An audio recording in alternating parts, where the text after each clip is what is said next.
आज अनेक तरुण म्हणतात, सर आयडिया खूप आहेत पण भांडवल नाही आहे. पण खरंच भांडवल नाही आहे ही अडचण आहे का? की आपला आळस आणि अपयशाच्या भीतीमुळे आपण मागे राहिलोय.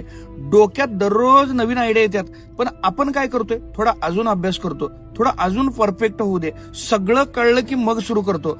आणि हे माईक चेक करत करत आयुष्यच निघून जाते.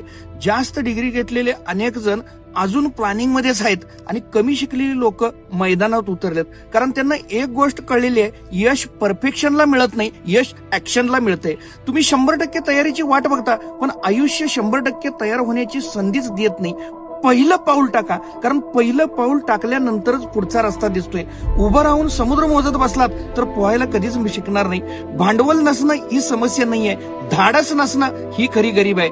आज निर्णय घ्या, प्लॅनिंग बंद, ओव्हर थिंकिंग बंद आणि एक छोटं पाऊल आजच टाका. कारण स्वप्न पाहणारे हजारो असतात, पण सुरू करणारेच पुढे जातात. मी स्वतः 19व्या वर्षी सुरुवात केली. साध्या 200 स्क्वेअर फुटाच्या मेडिकल दुकानातनं प्रवास सुरू केला आणि आज पुढे जाऊन ब्रह्मा उद्योग समूहात त्याचं रूपांतर झालं. कारण मी परफेक्ट वेळेची वाट बघितली नाही, सुरुवात केली. लक्षात ठेवा, व्यवसाय म्हणजे टेकडीसारखा असतोय. पहिली टेकडी चढल्याशिवाय तुम्हाला पुढचा रस्ता दिसत नाही. उभं राहून योजना करत बसलात तर काहीच घडणार नाही. पहिलं पाऊल टाका, छोटं का असेना, कारण यश परफेक्शनला मिळत नाही, यश सुरुवात करणाऱ्यांनाच मिळतं.